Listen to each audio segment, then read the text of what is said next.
미래를 보는 창, JTB. 안녕하세요. JTB 제이입니다. 오늘은 물가와 관련된 이야기를 안 해볼 수가 없을 것 같습니다. 이것 때문에 지금 미국 시장의 조정의 빌미로 작용을 했습니다. 하지만 걱정은 안 해도 될 것 같다라는 말씀을 일단 드리도록 할게요. 일단 물가부터 한번 보겠습니다. 1월 CPI에는 일단 이슈가 하나 있었어요. 항목별 가중치가 변경이 되면서 수정이 됐습니다. 이게 어떻게 수정될 것인지가 굉장히 중요했는데 결과론적으로는 일단 현재 구간에서는 좀 불리하게 작용하는 그런 방향으로 가중치가 수정이 됐습니다. 특히 렌트비 쪽 가중치가 늘어나면서 좀 불리하게 작용을 했는데요. 일단 헤드라인 CPI만 보면은 저번에 나왔던 게 3.4%였습니다. 그리고 예상치가 2.9%였는데 이게 3.1로 나왔죠. 그래서 예상치보다 0.2% 정도 높게 나오긴 했지만 일단 저번 달에 3.4%였잖아요. YOY 기준으로.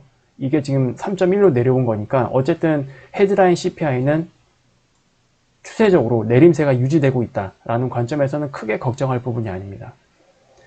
이제 코어가 문제이긴 한데 이제 코어가 렌트비 쪽의 가중치가 늘어나면서 특히 코어 쪽에는 더 안 좋게 작용을 했겠죠. 그러면서 YOY 기준으로 저번 달에 3.9였는데 마찬가지로 예상치보다 0.2% 높게 나오면서 이게 그대로 똑같이 3.9%로 나왔습니다.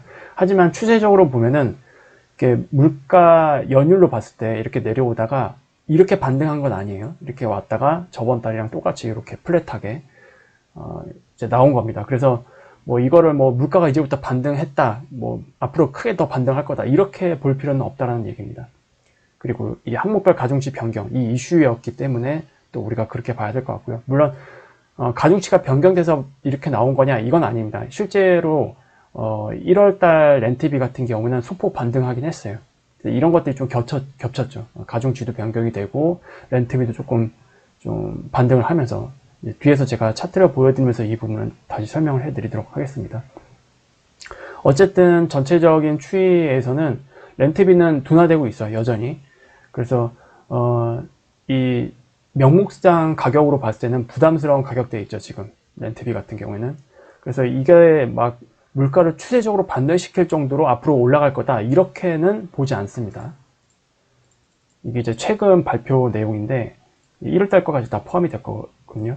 일단 명목상 가격은 지금 뭐 이때부터죠. 이때부터 22년 거의 뭐 금리 인상이 가파르게 시작된 그 구간부터 더 이상 명목상 가격은 하락하지 않고 우측으로 기었습니다. 이렇게.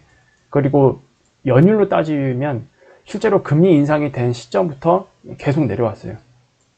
근데 이게 여기가 0%거든요. 이 위에 있다는 얘기는 렌트비가 오르긴 오르는데 점점 둔화된다는 뜻입니다. 근데 이게 실제로 이제 마이너스로 갔을 때는 렌트비가 실제로 가격이 하락하는 거거든요.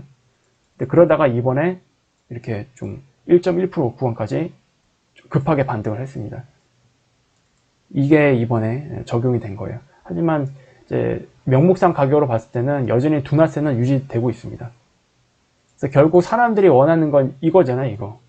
근데 이게 과연 좋은 걸까요? 실제로 이렇게 되잖아요. 이렇게 됐다는 얘기는 일단 고용시장에서도 뭔가 충격을 맞이했을 거고요. 그리고 렌트비가 이렇게 빠졌다라는 얘기는 부동산도 완전히 하락기에 추세적으로 이제 접어들기 때문에 이거는 이제 리세션이라고 보시면 됩니다. 그래서 지금은 우리가 물가에 대해서 어떻게 바라봐야 되냐면 물가가 급격하게 떨어지는 건 안 좋다. 이거는 이제 경착륙 신호이기 때문에 제가 계속 말씀을 드리지만 물가 지표는 서서히 내려와야 됩니다. 서서히. 이게 연착륙이라는 거 꼭 기억을 하시면 될 것 같아요. 다시 한번 이 부분들을 좀 정리를 해드릴게요. 결국 렌트비는 이제 고용시장이랑 밀접하게 관련이 있다는 거 다들 아실 겁니다. 앞서도 보았듯이 최근 2년 정도 렌트비는 둔화세를 유지를 하고 있어요. 그리고 이게 둔화가 아닌 렌트비 하락 추세로 이끌기 위해서는 결국 고용시장에서 이제 약세 흐름이 나타나야 되거든요. 임금은 주거 비용에 굉장히 큰 영향을 미치기 때문에 만약에 이런 고용시장의 약세 그리고 렌트비의 추세 하락 이런 흐름이 나타나게 되면은 당연히 물가는 더 빠른 속도로 내려오면서 실업률이 좀 가파르게 오르는 이런 모양새를 보일 겁니다. 근데 이건 나쁘다고 제가 말씀드렸죠. 이런 현상은 경착륙 신호입니다. 그래서 이런 현상이 만약에 나타났다. 이 지표들이 좀 후행할 거예요. 후행성 지표이기 때문에 이런 현상이 나타났다라고 한다면 이미 리세션에 진입한 것일 수도 있습니다. 당연히 주가도 더 많이 하락을 하고 있겠죠. 그래서 이런 것들이 지금 나타나면 안 되고요. 고용시장이 일단 지금 버티는 게 중요한데 반대로 고용시장이 버틴다는 얘기는 렌트비가 쉽게 안 내려온다는 얘기예요. 이게 같이 연관이 되어 있는 시장이기 때문에. 그래서 렌트비도 그냥 둔화세만 유지가 되는 거지 고용시장이 버티는 날 렌트비가 추세적으로 하락하면서 이렇게 내려오는 그런 흐름은 절대로 나타날 수가 없다. 구조적으로 그렇습니다. 그래서 드라마틱한 하락은 힘들다. 즉 경기가 지금 잘 버티고 있고 고용시장 기준으로 말씀을 드릴게요. 이렇게 되면은 물가가 매우 느린 속도로 내려올 수밖에 없는 환경이죠. 이렇게 되면. 그리고 이게 아까 말씀드렸다시피 이런 게 연착륙이다. 이런 식으로 굉장히 느린 흐름으로 물가가 잡혀야만 연착륙에 도달할 수 있습니다. 물론 금리 인하는 가파르게 못 내리죠. 이렇게 되면 천천히 내려야 됩니다. 천천히. 이제 어느 시점 되면은 연준이 물가를 딱 보고 이제 어느 정도 이 정도 흐름을 계속 가겠구나라는 확신이 들면은 금리 인하를 한다라고 얘기를 했잖아요. 그런데 이런 흐름이면은 기존의 시장이 막 기대했던 바와 같이 뭐 금리 인하를 막 6회, 7회 이렇게 못 합니다. 이건 앞뒤가 안 맞는 거예요. 이런 식으로 시장이 잘 버티고 경제가 좀 잘 유지되는 상황에서 물가가 서서히 잡히게 되면은 금리 인하도 실제로 시작되게 되면은 중립금리 방향으로 서서히 내려올 수밖에 없어요. 그게 정상입니다. 그리고 그렇게 가야만 시장도 좀 좋을 거예요. 그게 아니고 그 구조가 깨지게 되면은 그거는 이제 갑자기 리세션으로 들어갈 수 있기 때문에 좀 안 좋을 수 있습니다. 어쨌든 뭐 이런 구조를 여러분들이 이해를 하시면 지금의 그러니까 어제 발표됐던 물가 지표는 아직 뭐 크게 걱정할 그런 수준은 아니구나. 그렇게 이해를 하시면 될 것 같고.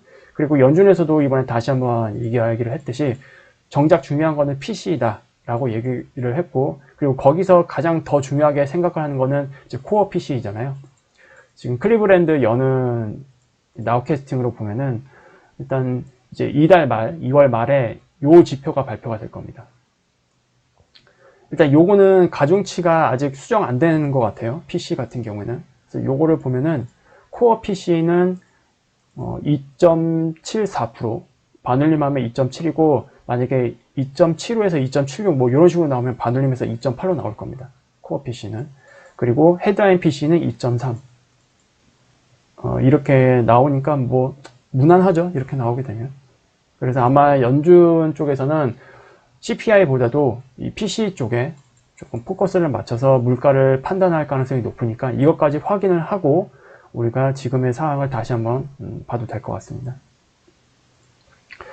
그리고 이제 시장 관점에서 보면은 미국 시장은 결과적으로 조정을 받을 자리에서 그 조정을 만들 만한 그런 명분이 그냥 만들어진 것 뿐이에요. 그거 말고는 뭐 더 이상의 추가적인 뭐 해석을 할 필요가 없습니다.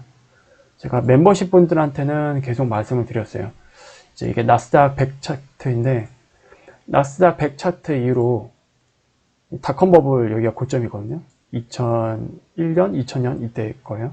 닷컴 버블 고점에서 현재 만들어지고 있는 이 고점을 잇게 되면은 대략적으로 나스닥 100 기준으로는 이제 18,000 정도 나오거든요. 저항선이.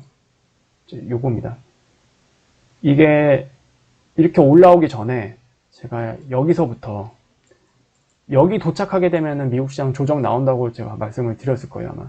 그래서 이게 이제 기술적으로 이 위로는 오버슈팅 구간이거든요.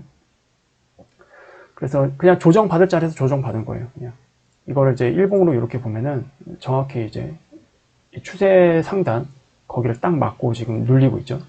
이거는 설령 돌파하더라도 한 번에 돌파하는 거는 거의 불가능에 가깝습니다. 왜냐하면 이 추세 저항이 뭐 1, 2년짜리 추세 저항이 아니고 2000년 때부터 만들어진 추세 저항이잖아요. 그래서 이걸 쉽게 한 번에 돌파할 수 있을까? 거의 불가능하다. 이렇게 보고 만약에 이거를 정말로 돌파하게 된다라고 한다면 여기서 조정을 받고 이렇게 돌파를 해야겠죠. 물론 미국 시장이 여기에 고점이라고 한다면 이제 향후 뭐 2개월에서 3개월 정도 여기서 뭐 이런 식으로 쓰리봉이다 아니면 쌍봉을 만들게 될 겁니다.